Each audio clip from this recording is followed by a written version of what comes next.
नमस्कार दोस्तों, स्वागत है आपका टेक्निकल क्लास में। दोस्तों, जैसे कि आप सभी को मालूम है, इस वीडियो में हम आपको स्पेस, डिफेंस और इंटरनेशनल खबरों से अवगत कराते हैं। दोस्तों, आप में से बहुत लोगों ने कहा था कि YouTube पर आपकी वीडियोस की नोटिफिकेशन नहीं मिल रही है। अगर ऐसी समस्या आपको भी हो रही है तो आप जरूर दोस्तों डायरेक्टली आप चैनल पर आकर विजिट कर सकते हैं। तो चलिए शुरू करते हैं अभी तक के डिफेंस अपडेट्स को। दोस्तों, यहाँ पे अगर सबसे पहले डिफेंस अपडेट की बात करते हैं तो वो एंटी टैंक मिसाइल के सफल परीक्षण को लेकर आ रही है। भारत ने आज एक और एंटी टैंक सैंट मिसाइल का सफलतापूर्वक परीक्षण किया।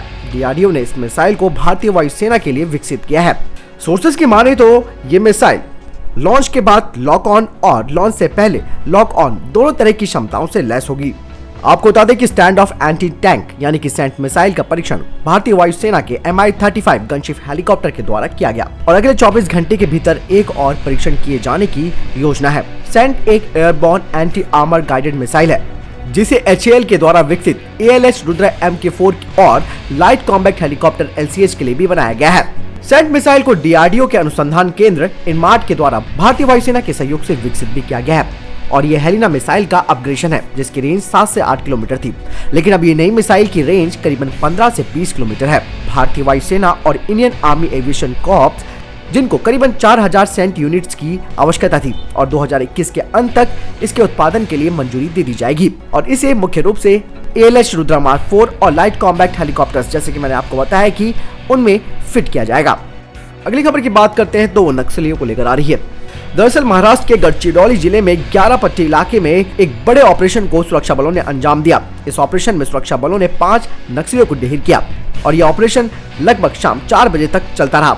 अधिकारियों ने बताया कि पुलिस के C60 कमांडोज वन क्षेत्र में तलाशी अभियान चला रहे थे। इस दौरान पुलिस दल पर जवाबी कार्रवाई शुरू हो गई, जिसके बाद नक्सली मौके से भाग गए, लेकिन तलाशी अभियान जारी रहा और 5 नक्सलियों को मार दिया गया। दोस्तों, ये भी एक तरीके का आंतरिक आतंकवाद है। इन लोगों ने भी परेशानी करके रखा हुआ है और इनकी जो मांगे हैं वो जायज नहीं होती और ये नक्सली बनकर देश में आंतरिक आतंकवाद को बढ़ावा देते हैं और इन्हें किसी भी तरीके से किसी देश से कोई मतलब नहीं होता है। ये सिर्फ अपने ही, आप समझ सकते हैं कि अपनी जिद की वजह से लड़ाई लड़ते हैं और एक तरीके की समस्या खड़ी करते हैं हमारे सुरक्षा बलों के लिए भी और देश के लिए भी। इनसे भी लड़ना और इनसे भी निपटना भारत के लिए बेहद जरूरी है।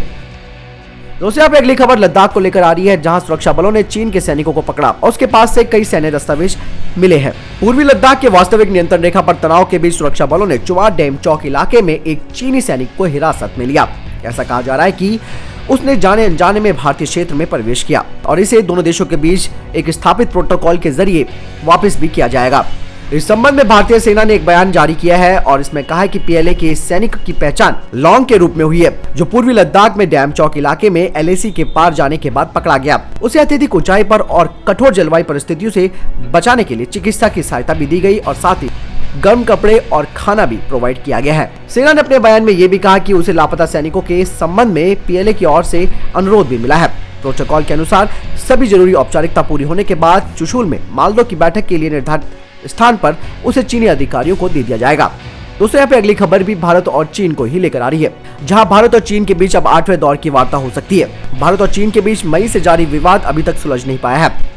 दोनों ही देश एक दूसरे को शक की निगाहों से देख रहे हैं, जिसका कारण सीमा पर हथियारों और जवानों की तैनाती माना जा रहा है। भारत और बीजिंग के बीच में 7 दौर की वार्ता हो चुकी है, लेकिन अभी भी स्थिति नहीं सुलझी है। सर्दियों और बर्फबारी के मद्देनजर दोनों ही सेनाओं ने 1557 किलोमीटर लंबी वास्तविक नियंत्रण रेखा पर जवानों की तैनाती में वृद्धि करना शुरू कर दिया है। अधिकारियों की माने तो फिलहाल दोनों पक्षों के बीच विवाद तो चल रहा है, लेकिन ग्राउंड है यानी कि जो ऑन द स्पॉट है वहां पर शांति है। पीपुल लिबरेशन आर्मी ने प्रस्ताव दिया है कि दोनों पक्ष बख्तरबंद और तोपखाने को पहले वहां से हटाएं और इसके बाद पैदल सेना को हटाने की बारी आएगी। वहीं भारतीय पक्ष ने भी कह दिया है कि बख्तरबंद यूनिटों को वापस नहीं लिया जा सकता, क्योंकि इलाके और क्षमता के कारण विरोधी को लाभ मिल सकता है। इससे पहले भारत और चीन के बीच 7वें दौर की वार्ता को लेकर भी सेना प्रवक्ता ने बताया था कि वार्ता के दौरान दोनों पक्षों ने सीमा के पश्चिमी क्षेत्र में वास्तविक नियंत्रण रेखा पर डिसएंगेजमेंट पर विचार विमर्श किया। अगली खबर की बात करते हैं तो वो INS वगीर को लेकर आ रही है। भारतीय नेवी को 5th स्कॉर्पियन क्लास की सबमरीन मझगांव डॉक से मिलेगी अगले 6 महीनों के अंदर। कंपनी के शीर्ष अधिकारी ने कहा कि रक्षा क्षेत्र का उपक्रम यानी कि PSU Mazagon dock shipbuilders इस साल के अंत तक या अगले साल की शुरुआत में अपनी 5वीं स्कॉर्पियन क्लास की पनडुब्बी भारतीय नौसेना को दे देगा। डिफेंस पीएसयू ने पिछले कुछ सालों में पनडुब्बियों और जहाजों के निर्माण की जो वितरण की गति है उसे काफी बढ़ा दिया है, ताकि जो समय सीमा है उसका पालन किया जा सके। 6 स्कॉर्पियन श्रेणी की पनडुब्बियों में से पहली आईएनएस कलवरी को 2015 में लॉन्च कर दिया गया था और 2017 के अंत तक इसे कमीशन कर दिया गया था। MDSL परियोजना के तहत ट्रांसफर ऑफ टेक्नोलॉजी पर फ्रांसीसी सहयोगी नौसेना समूह यानी कि DCNS के साथ काम कर रहा है, जो कि परियोजना 75 के अंतर्गत आती है, जो कि करीबन 23,000 करोड़ रुपए से अधिक का है। यहाँ पर आपको एक बात और ध्यान देने की है कि ये P75 जो है ये P75I से अलग है, यानी कि P75I जो है वो प्रोजेक्ट 75 इंडिया है, इसीलिए यहाँ पर आपको डाउट नहीं होना चाहिए, ये दोनों प्रोजेक्ट्स अलग अलग हैं।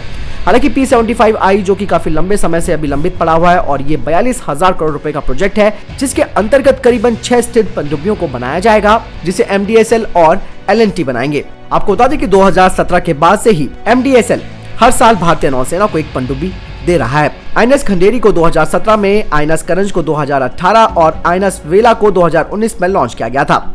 Scorpion submarines diesel electric attack वाली पनडुब्बियों का ही एक वर्ग है, जो कि स्टिल्थ फीचर का दावा करती है। पनडुब्बियों की इस क्लास को लंबी अवधि के लिए जलमग्न रहने और ऑपरेशन जैसे कि खुफिया जानकारी जुटाने और विशेष अभियानों में भाग लेने के लिए डिजाइन किया गया है। चिली, मलेशिया और ब्राजील कई देश है जो इस क्लास की पनडुब्बियों का इस्तेमाल करते हैं। भारत के पास वर्तमान में 17 पनडुब्बियां हैं, जिनमें से 2 बैलिस्टिक मिसाइल पनडुब्बियां हैं और 1 परमाणु चलित हमला पनडुब्बी है।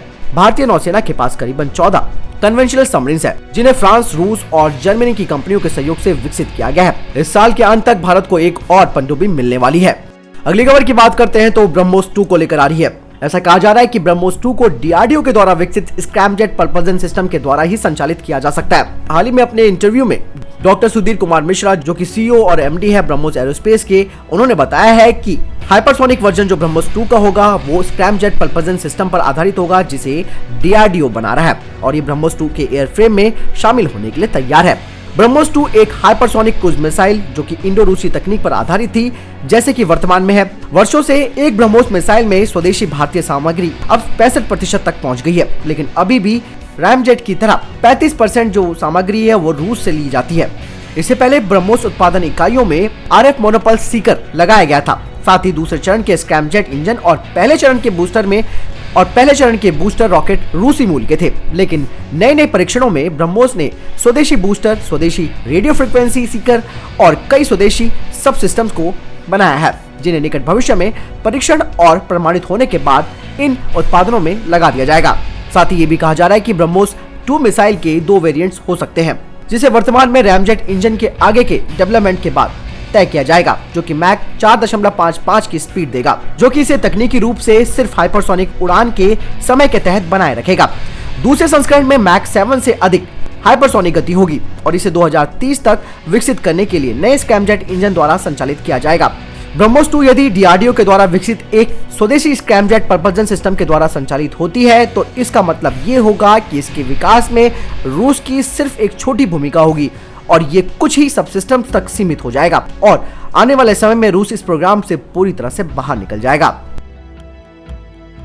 दोस्तों, वीडियो के संबंध में कोई प्रश्न या आपका कोई जवाब है, आप जरूर हमें कमेंट बॉक्स में लिख के बताएं। साथ ही दोस्तों, इस वीडियो को लाइक करना ना भूलिए और इस चैनल को सब्सक्राइब करना ना भूलिएगा। धन्यवाद। जय हिंद, जय भारत। टेक्निकलिस्ट को सब्सक्राइब करें और बेल आइकन दबाएं और हमारे वीडियोस की लेटेस्ट जानकारी पाएं।